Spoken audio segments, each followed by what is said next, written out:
Mereka menyangka iblis itu yang tidak terlihat, padahal iblis yang dimaksudkan adalah Yudas. Siapa yang paham itu? Barnabas. Pengikut Nabi Isa yang paling jeli dan cerdas.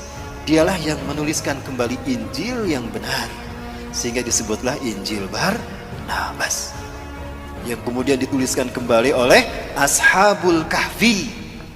Siapa yang menulisnya? Ashabul Kahfi. Pimpinan Ashabul Kahfi Maximilianus. Bapak Ibu yang dirahmati Allah, terungkap semua misteri ini kan, semua fitnah sejak zaman Nabi Musa sampai Nabi Isa. Nanti kita bedah di masa fitnah di zaman kita.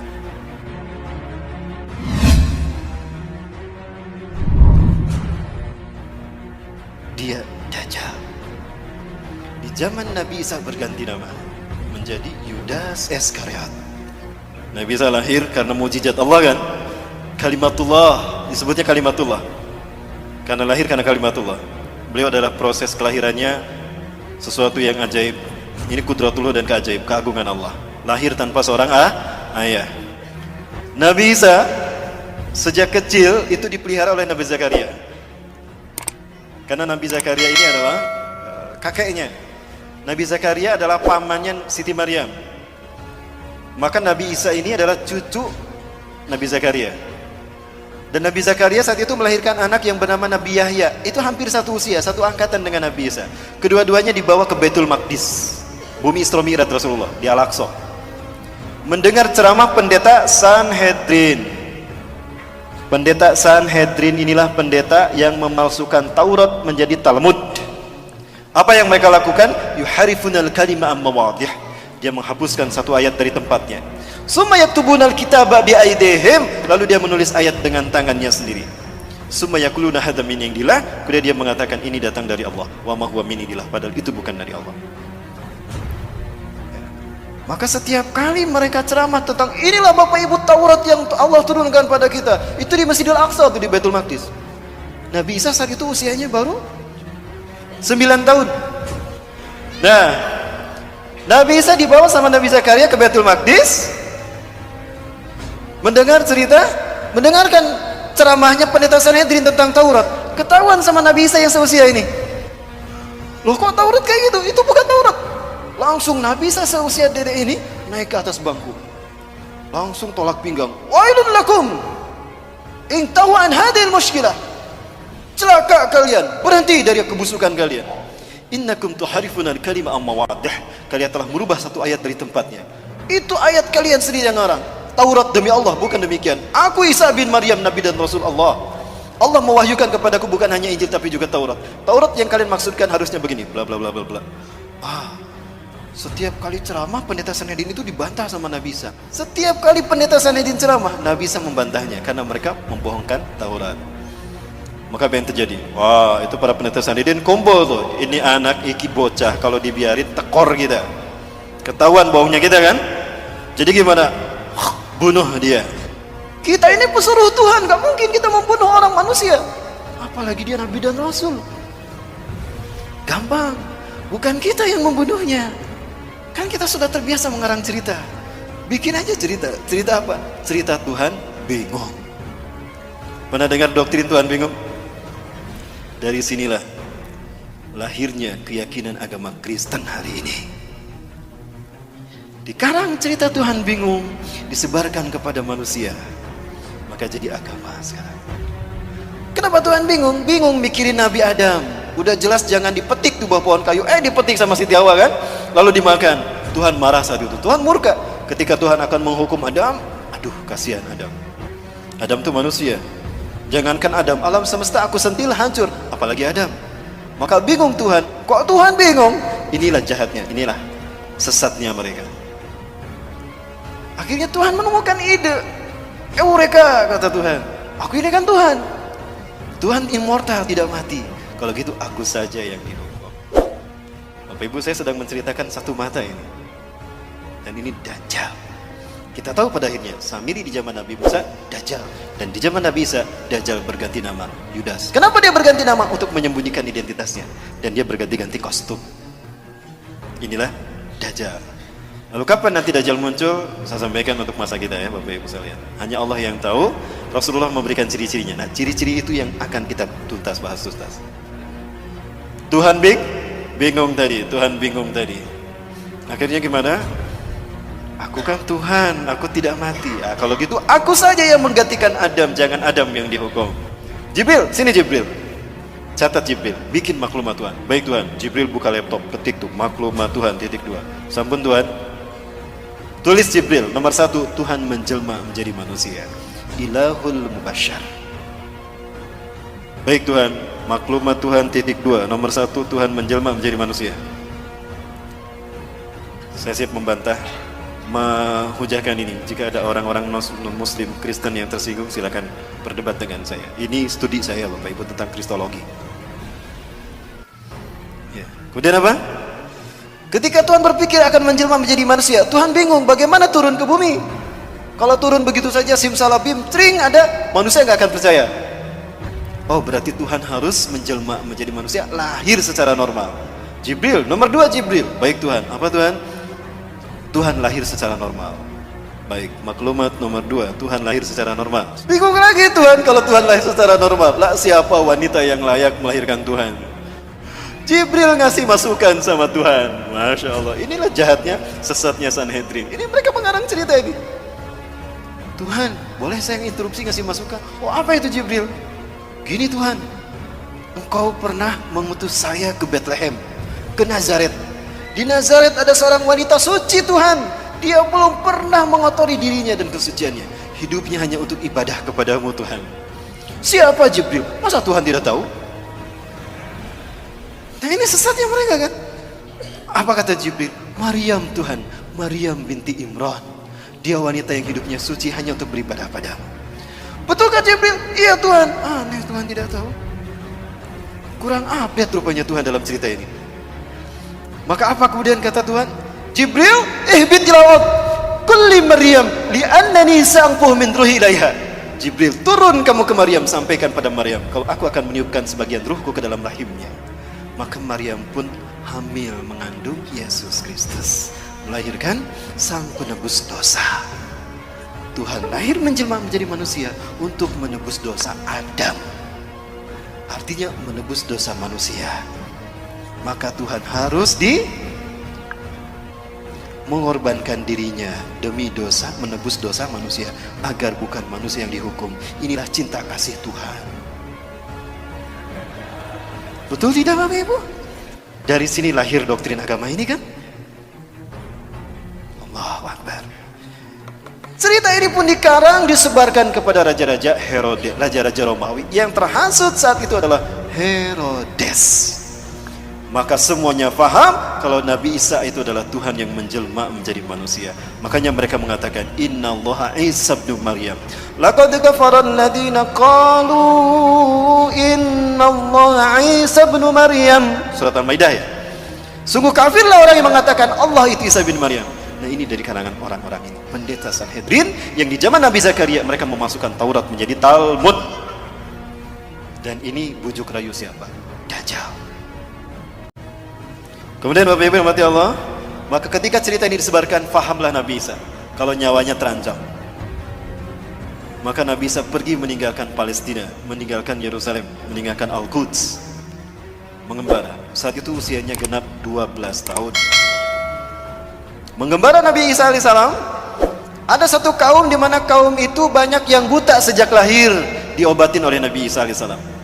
Bismillahirrahmanirrahim. Diusap, sembuh. Masaha yamsahu masihan wa mashatan. Mashan wa mashatan. Diusap, mengusap itu masaha. Maka orang yang mengusap disebut masihun al-masih. Man anta? Kaifa tastati an tuslih hadzal ain?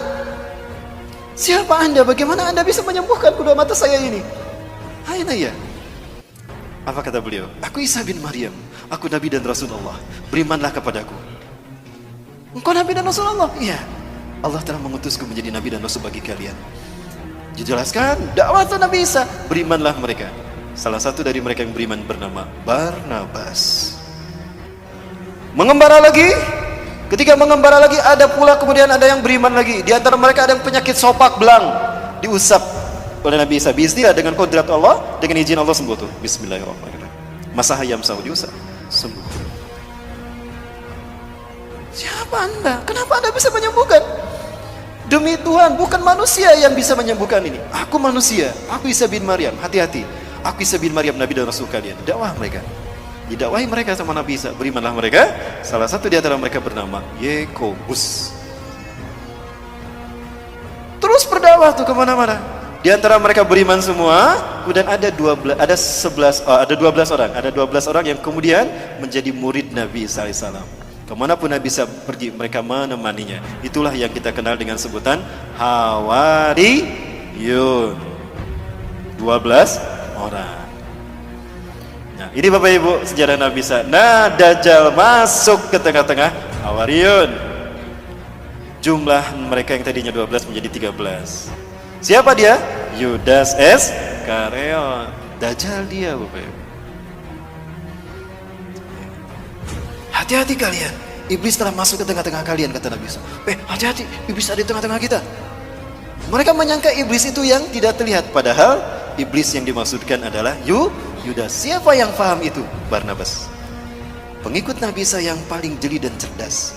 Dialah yang menuliskan kembali Injil yang benar, sehingga disebutlah Injil Barnabas, yang kemudian dituliskan kembali oleh Ashabul Kahfi. Siapa yang menulisnya Ashabul Kahfi? Pimpinan Ashabul Kahfi, Maximilianus. Bapak Ibu yang dirahmati Allah, terungkap semua misteri ini kan? Semua fitnah sejak zaman Nabi Musa sampai Nabi Isa. Nanti kita bedah di masa fitnah di zaman kita. Di zaman Nabi Muhammad ada sosok yang diduga Dajjal. Dia bernama Ibnu Soyad. Ciri-cirinya mirip Dajjal, tapi ternyata dia bukan Dajjal. Ya. Rasulullah belum pernah bertemu Dajjal. Yang pernah bertemu dengan Dajjal adalah Tamim Ad-Dari, seorang sahabat dari Persia, sekampung dengan Salman Al-Farisi. Dia adalah seorang pelaut. Dia melihat Dajjal dengan mata kepala sendiri. Ini satu dalil kuat bagi kita bahwa Dajjal itu manusia, bukan Fomeo. Setelah sampai kepada momen terkait dengan Yudas Iskariot ini, pengkhianatannya, Allah berfirman pada Nabi Isa, Isa bin Maryam, aku akan menyampaikan engkau kepada saat di mana engkau akan aku angkat. Ya. Bapak Ibu silakan buka Quran surat Al-Imran ayat 55. Nabi Isa merasakan akan ada pengkhianatan dari Yudas Iskariot dan kaumnya. Para pendeta Sanhedrin berhasil menipu Raja Romawi yang bernama Herodes, atau orang menyebutnya Herodus yang agung, the Great Herodus. Maka saat itu Herodus dan pasukan Romawi datang mencari-cari Nabi Isa untuk menangkap Nabi Isa dan menyalib Nabi Isa alaihissalam. Allah wahyukan itu pada Nabi Isa. Maka Nabi Isa memahami itu, kemudian Nabi Isa berfirman. Ada dalam Quran surat As-Saff. A'udzubillahi minasyaitonirrajim. Iz qala Isa ibn Maryam lil hawariyyin man ansari ila Allah. Ya, surat As-Saff. Ingatlah ketika bersabda Isa bin Maryam kepada Hawariyin, siapakah yang akan menolong aku untuk menegakkan agama Allah? Qala al-hawariyuna nahnu ansarullah. Itu saat terakhir perpisahan dengan Nabi Isa. Kemudian Nabi Isa mengatakan, kelak di antara kalian ada orang yang berkhianat kepadaku dan dia menggantikan tempat kedudukanku. Ya. Kemudian apa yang terjadi Bapak Ibu? Datanglah seseorang kepada Nabi Isa dan kaumnya Hawariyun. Intabi wa antum, intabi wa antum. Bersembunyilah kalian, bersembunyilah kalian. Wa anta ya Masih Nabi Allah. Anda juga wahai Nabi Allah. Anda harus bersembunyi. Kenapa? Sesungguhnya Herodes dan tentaranya Romawi dan juga para pendeta Sanhedrin sekarang datang untuk menyangkap Anda dan menyalib Anda Tuanku. Maka Nabi Isa kemudian memerintahkan kaumnya bersembunyi, termasuk Nabi Isa pun bersembunyi. Bersembunyilah semuanya. Nah, Herodes bilang, aku tahu kalian bersembunyi di sekitar sini. Begini saja, kata Herodes, aku tawarkan dengan bijaksana. Siapa di antara kalian yang mau memberitahukan di mana Al-Masih bersembunyi? Aku tidak akan menangkap kalian. Yang aku butuhkan Al-Masih. Siapa di antara kalian yang mau memberitahukan kepadaku di mana Al-Masih bersembunyi? Aku akan berikan dia sepertiga harta kerajaan Pontius Pilatus atau harta kerajaan Herodes. Dan aku akan mengangkatnya sebagai patih kerajaanku. Yudas Iskariot, Dajjal. Aku butuh kekuasaan untuk mempengaruhi manusia. Dan aku butuh harta untuk keliling dunia. Kalau gitu aku saja yang memberitakan. Pucuk dia cinta ulam. Tiba kata dia. Keluarlah dia. Berbicara kepada Herodes. Ya, berbicara kepada siapa? Herodes, Raja Romawi. Aku tahu di mana Al-Masih bersembunyi. Ikuti aku. Ketika dia akan masuk ke tempat Nabi Isa bersembunyi, di situ Allah berfirman kepada Nabi Isa. Quran surat Ali Imran ayat 55. Iz qala Allahu ya Isa, iz qala, ingatlah ketika berfirman. Ingatlah Muhammad qala ketika berfirman. Siapa? Allah. Ya Isa, hai Isa, ini mutawaffika. Kalimat mutawaffika, wafat itu bukan berarti mati. Sesungguhnya aku akan mewafatkan kau. Itu artinya bukan mematikan kau. Wafat tidak selamanya artinya mati. Di dalam surat Al-An'am ayat ke-60 Allah berfirman, A'udzubillahi minasyaitonirrajim. Wa huwal ladzi yatawaffakum bil-lail wa ya'lamu ma jarahtum fil nahar. Dialah Allah yang telah menidurkan engkau di waktu malam dan Allah mengetahui apa yang kalian lakukan di waktu siang. Artinya wafat ini bisa berarti tidur. Berarti Nabi Isa kalimat ini mutawaffika, sesungguhnya aku akan menidurkan engkau Isa. Jadi Nabi Isa ditidurkan, tidak dimatikan. Warafuka ilayya, dan aku akan mengangkatmu ke sisiku. Artinya Nabi Isa diangkat dengan fisiknya. Wa mutahhiruka minal ladzina kafaru, dan aku akan membersihkan namamu dari orang-orang kafir. Yang bergelar Al-Masih itu bukan Dajjal, tapi Nabi Isa alaihi salam. Allah tunjukkan nanti, makanya Allah turunkan siapa sesungguhnya yang bergelar Al-Masih dan siapa sebetulnya menebar fitnah atas nama Isa bin Maryam. Maka Nabi Isa diturunkan untuk membunuh Dajjal. Di mana Nabi Isa akan membunuh Dajjal? Di Aleppo, Suriah, Damaskus, di Masjid Umawi, masjid yang bermenara putih. Saat itu kaum muslimin akan melaksanakan salat subuh berjamaah. Ketika itu qomat sudah dikumandangkan. Wa imamukum al-Mahdi, imam kalian al-Mahdi, kata Rasulullah. Ini ada dalam syarah Sahih Muslim, syarah Syekh An-Nawawi. Kata Imam Mahdi, "Stawu subuhakum talsuata dulu. Luruskan, dapatkan saf kalian." Ketika sedang meluruskan saf, maka fanazala Isa bin Maryam. Turunlah Isa bin Maryam. Memegang sayap dua malaikat ala janahain malakain. Apabila melihat ke bawah berjatuhan air tanda beliau telah berwudu. Apabila melihat ke atas, beliau menjatuhkan sesuatu mirip mutiara. Kemudian maka ketika Yudas masuk, Nabi Isa ada tidak di sini? Tidak ada, karena Nabi Isa sudah diangkat Allah ke langit. Maka ketika Yudas masuk, ditemukan gak Nabi Isa? Tidak ada. Nah, ketika dia di dalam, dia mengalami apa yang Allah bahas dalam Quran surat An-Nisa ayat 157. Wa qalihim inna qatalnal masih Isa ibn Maryam Rasulullah wa ma qataluhu wa ma salabuhu. Ya.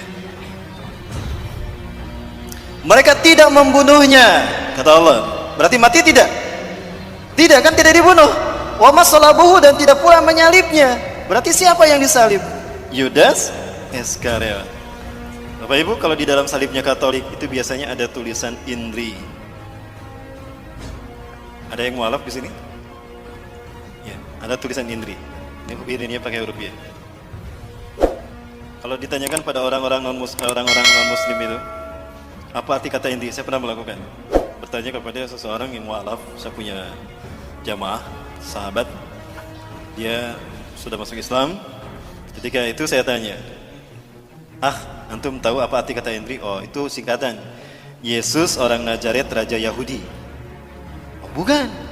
INRI itu artinya bukan itu, tapi INRI itu artinya penjelmaan.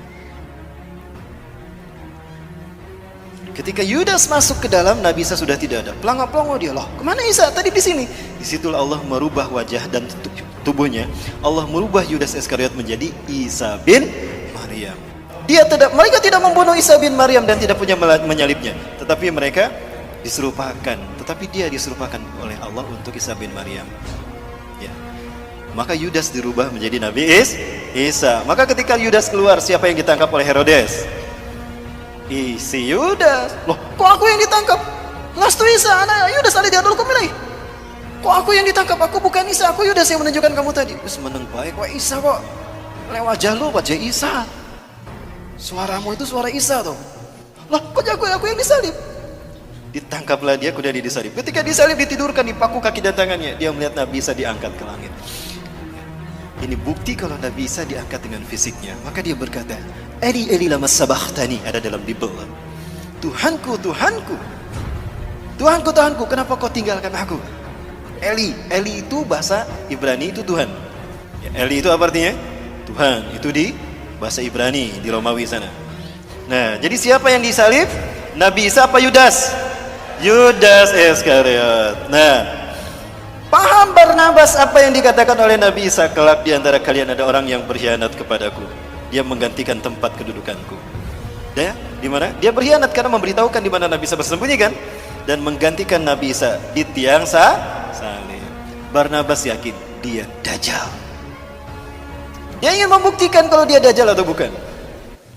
Diam-diam setelah 3 hari 3 malam, malam hari tanpa ada yang tahu, Barnabas menggali kuburannya Yudas. Sebelum digali, Allah kembalikan wajahnya menjadi wajah Yudas kembali dari wajah Nabi Isa. Pergantian wajah ini mengakibatkan adanya pancaran cahaya yang nempel di kain kafan. Maka lihat wajah-wajah Yesus seluruh dunia, sama kan? Itu dari sumbernya dari kain kafan. Wajah Nabi Isa dikembalikan kepada wajah Yudas, itu menembakkan ke kain kafan, ya. Maka darahnya itu nempel di kain kafan. The Sword from Turin, sampai sekarang masih ada kain kafannya, saya pernah melihat itu. Sekarang ada di Italia, ya, di Turin, Italia. Itulah kenapa wajah Yesus seluruh dunia sama, ya. Ketika digali, apa yang terjadi? Masih hidup. Sebelum dikubur, saya ingin menyampaikan sesuatu terkait dengan Dajjal. Kalau Yudas ini adalah Dajjal. Kenapa saya meyakini kalau Yudas Iskariot adalah Dajjal? Hadis Rasulullah SAW, tidaklah Allah mengutus seorang nabi pun sejak Allah menciptakan langit dan bumi, menciptakan Adam sampai hari kiamat, melainkan ada satu fitnah yang terburuk, fitnah Dajjal. Sebagaimana para nabi mengingatkan kaumnya tentang Dajjal, dan sebagaimana Nuh mengingatkan kaumnya tentang Dajjal, hati-hati dengan fitnah Dajjal. Hari ini akan aku katakan kepada kalian, sa'aqulu lakum ma lam yaqulhu min qabl. Aku akan mengatakan kepada kalian sesuatu yang para nabi dan rasul belum mengatakannya. Apa itu? Innahu a'war wallahu laisa bi'awar. Sesungguhnya dia a'war. Banyak yang menerjemahkan buta. Menurut saya a'war bukan sekedar buta. Ada orang yang matanya normal tapi tidak melihat. Disebutnya apa? Buta kan? Tapi matanya normal. Kalau ini bukan a'war, itu bukan buta. Lihat hadis yang lainnya. Ka'anna ainuhu ainabah. Seolah-olah matanya itu seperti anggur yang menonjol, hitam semua. Artinya pecak. Jadi bukan buta tapi pecak.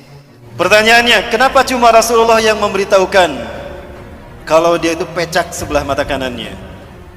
Karena peristiwanya terjadi setelah Nabi Isa diangkat. Apa itu? Setelah si Yudas Iskariot disalib, dia diarak ke bukit Golgota. Nah, diarak dia ke bukit Golgota, bukit tengkorak. Ketika diarak, Herodes memegang pedang di tangan kanannya, Old Testament perjanjian lama di tangan kirinya. Itu pedang ditusuk-tusukkan ke tubuh Yudas Iskariot. Ketika pedang tadi menusuk tubuhnya, bercucuran darah, Bapak Ibu. Ketika darah bercucuran, para pendeta Sanhedrin dan tentara Romawi berebut darah tersebut, diminum. Itu rukun ke-5 agama Kristen. Ekaristi Holy Water, rukun meminum air suci. Kenapa mereka meminum darah itu? Karena mereka meyakini kalau ada bagian tubuh Yesus bercampur dalam tubuh mereka, mereka tidak akan pernah masuk neraka. Mereka akan masuk surga. Jika ada tubuh Yesus bersatu dengan mereka, maka darah mereka diminum. Itu menjadi rukun kelima agama Kristen. Ekaristi Holy Water. Kalau Bapak Ibu masuk ke dalam gereja, ada patung Bunda Maria atau patung Yesus, di depannya ada seloki, ada air warna merah darah. Banyak tuh pedang yang menusuk tubuhnya, dagingnya terkelupas, darah dagingnya diambil dimakan. Rukun ketiga agama Kristen, Ekaristi Gusti Kudus. Selesai kebaktian, mereka berbaris untuk keluar, pendeta pastor pegang nampan di depannya kan, bagi-bagi kue kecil. Nah, salah satu tusukan pedang itu menusuk mata kanan Yudas Iskariot. Inilah yang Rasulullah katakan, hari ini aku akan beritakan pada kalian sesuatu tentang Dajjal yang para nabi belum memberitahukannya. Dia itu pecak sebelah mata kanannya, dan Allah tidak pecak. Kenapa cuma Rasul yang memberitahukan? Karena hilangnya mata kanan Dajjal, rusaknya mata kanan Dajjal terjadi setelah Nabi Isa diangkat. Jadi siapa yang memberitahukan kepada umat manusia berikutnya? Nabi Muhammad SAW. Jadi siapa yang disalib? Yudas atau alias Dajjal. Orang Kristen pun yakin dia akan turun. Bapak Ibu, di HP saya ada tayangan dalam bahasa Inggris. Ternyata mereka sudah yakin betul bahwa Tuhan yang mereka sembah itu salah. Bahwa Tuhan yang mereka sembah itu ternyata adalah dalam menurut umat Islam. Dan mereka yakin sebentar lagi Isa yang sesungguhnya, the truth, Al-Masih will come to kill this antichrist. Itu kata mereka. Saya tunjukkan ini adalah masjid yang menjadi tempat pertemuan Nabi Isa alaihissalam dengan Dajjal. Rasulullah SAW menyebutkan saat itu kaum muslimin akan melaksanakan salat subuh. Wa imamukum al-mahdi, dan imam kalian adalah al-mahdi. Ketika qomat tadi kan Nabi Isa turun ya. Nah, Nabi Isa turun. Di mana turunnya? Di masjid Indal Manaratil Bayda, di masjid bermenara putih Syarqiyah Damaskus, di Damaskus Timur. Ketika Nabi Isa turun, kata Imam Mahdi, "Ta'ali Nabi Allah, salli lana." Mari Kanjeng Nabi, imami kami salat.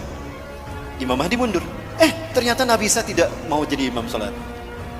Didorong tuh Imam Mahdi oleh Nabi Isa. La taqaddam hadhihi uqimat laks. Ya. Tukrimatullah la hadhihi ummah inna ba'dakum li ba'din umara. Tidak, qomat ini untuk Anda. Maju ke depan. Andalah imam mereka. Karena sebagian dari kalian ada pemimpin sebagian lain. Inilah kemuliaan Allah berikan pada umat ini. Allahu Akbar. Nabi Isa salat di belakang Imam Mahdi.